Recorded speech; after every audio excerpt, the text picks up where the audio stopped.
Di sebuah desa kecil yang terletak di kaki gunung, hiduplah seorang kakek bijaksana bernama Pak Arman. Masyarakat desa selalu menghormatinya karena kebijaksanaan dan ketenangannya dalam menghadapi berbagai persoalan hidup. Setiap sore, ia duduk di bawah pohon beringin di tengah desa, mengisahkan cerita-cerita penuh makna kepada siapa saja yang ingin mendengarkan. Suatu hari, seorang pemuda bernama Raka mendatangi Pak Arman dengan raut wajah gelisah. "Kakek," katanya, "kenapa hidup saya selalu penuh masalah? Saya mencoba membuka diri kepada orang-orang, bercerita tentang segala hal. Tapi sepertinya mereka justru memanfaatkan saya atau bahkan menertawakan saya di belakang." Pak Arman tersenyum kecil, menepuk bahu Raka, dan mempersilahkannya duduk. "Anakku," katanya lembut, "hidup ini ibarat sebuah buku. Tidak semua halaman harus dibaca oleh semua orang. Ada hal-hal yang sebaiknya kita simpan untuk diri sendiri. Jika kau izinkan, biar kakek ceritakan tentang 7 hal yang tak boleh kau ceritakan kepada orang lain." Pertama, rencana masa depan yang belum pasti. Pak Arman mulai bercerita. Dahulu kala, ada seorang petani bernama Jaya. Ia bermimpi memiliki ladang yang luas dan subur. Setiap kali ia bermimpi tentang hal itu, ia langsung memberitahukannya kepada orang-orang di desa. Tapi apa yang terjadi? Orang-orang mulai menertawakannya. Mereka berkata, "Ladangmu saja kecil, bagaimana kau bisa bermimpi sebesar itu?" Akibatnya, Jaya mulai meragukan mimpinya sendiri dan berhenti bekerja keras. Ia lupa bahwa mimpi besar harus dirawat dalam keheningan hingga waktunya tiba untuk diwujudkan. Begitu pula denganmu, Raka. Jangan biarkan orang lain meremehkan rencanamu hanya karena mereka tidak bisa melihat masa depanmu. Raka mengangguk perlahan, mulai menyadari betapa sering ia berbicara terlalu banyak tentang rencananya yang bahkan belum ia mulai. 2. Kebaikan yang kita lakukan. Pak Arman melanjutkan, ada seseorang di desa tetangga yang setiap hari memberikan makan kepada orang miskin. Tapi ia melakukannya tanpa bicara kepada siapapun. Suatu hari, seorang muridnya bertanya, "Kenapa kau tidak memberitahu orang lain agar mereka tahu betapa baiknya dirimu?"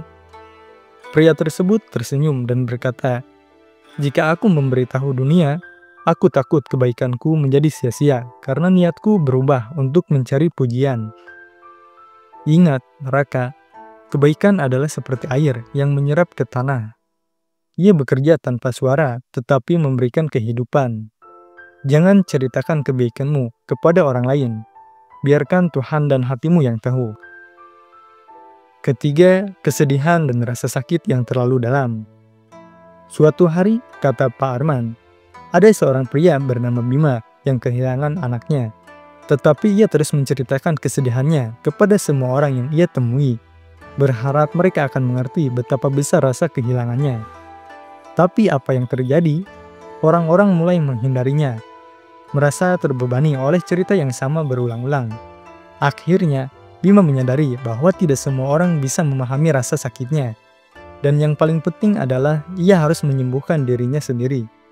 Kesedihanmu, Raka, adalah beban yang harus kau pikul sendiri.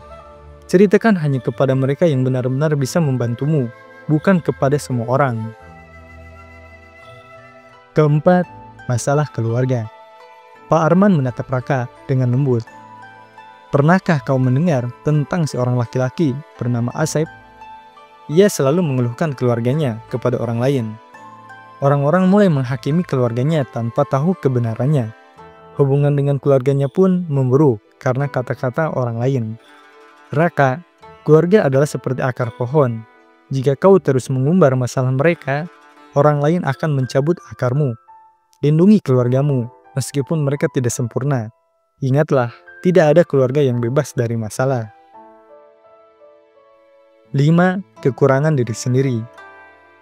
Kakek pernah bertemu dengan seorang pemuda bernama Seno. Seno selalu merasa rendah diri karena ia selalu tidak pandai membaca. Setiap kali ia bertemu orang baru, ia selalu berkata, "Saya bodoh, saya tidak bisa membaca." Apa yang terjadi?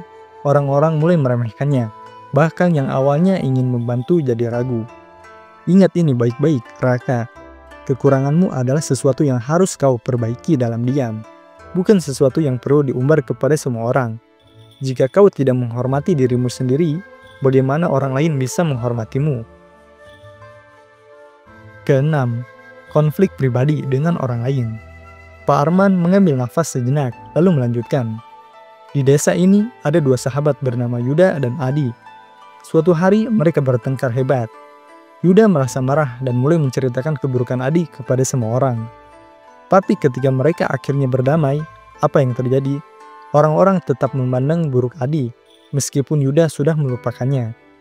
Raka, jika kau punya konflik dengan seseorang, selesaikan di antara kalian. Jangan ceritakan kepada orang lain karena itu hanya akan memperburuk keadaan. Terutama jika suatu saat kau ingin memperbaiki hubungan. Ketujuh, kehidupan pribadi yang intim. Terakhir, Pak Arman berkata dengan suara yang lebih serius. Ada seorang laki-laki bernama Rian yang selalu menceritakan rahasia rumah tangganya kepada teman-temannya. Awalnya, ia merasa lega karena teman-temannya mendengarkan. Tetapi perlahan, rahasianya tersebar dan orang-orang mulai mencampuri hidupnya. Kehidupan pribadi, Raka, adalah sesuatu yang harus kau jaga dengan baik. Tidak semua orang berhak tahu apa yang terjadi di balik pintu rumahmu. Hati-hati, karena terkadang orang yang paling tampak peduli justru yang paling berbahaya. Setelah menyelesaikan ceritanya, Pak Arman menatap Raka yang kini terlihat termenung. Raka, katanya lembut, hidup ini adalah perjalanan panjang. Jangan biarkan dirimu menjadi rapuh hanya karena kau terlalu banyak membuka dirimu kepada dunia. Jadilah seperti pohon besar ini. Ia berdiri kokoh bukan karena semua orang tahu rahasianya, tetapi karena ia tahu kapan harus berbagi dan kapan harus diam. Raka mengangguk dengan mata yang penuh haru. Ia merasa seperti telah menemukan sebuah peta untuk menjalani hidupnya dengan lebih bijaksana. Terima kasih, kakek. Saya akan mengingat semua pelajaran ini. Pak Arman tersenyum, lalu menepuk bahu Raka. Ingatlah, anakku. Rahasia bukanlah untuk menyembunyikan, tetapi untuk melindungi. Pelihara rahasiamu seperti kau memelihara kebunmu, dan kau akan melihat betapa indahnya hidup ini. Sejak hari itu, Raka mulai menjalani hidupnya dengan lebih hati-hati. Ia memilih untuk berbicara lebih sedikit, tetapi bertindak lebih banyak. Ia menyimpan hal-hal penting dalam diam, hanya membagikannya kepada orang-orang yang benar-benar ia percaya, dan perlahan ia menemukan kedamaian yang selama ini ia cari.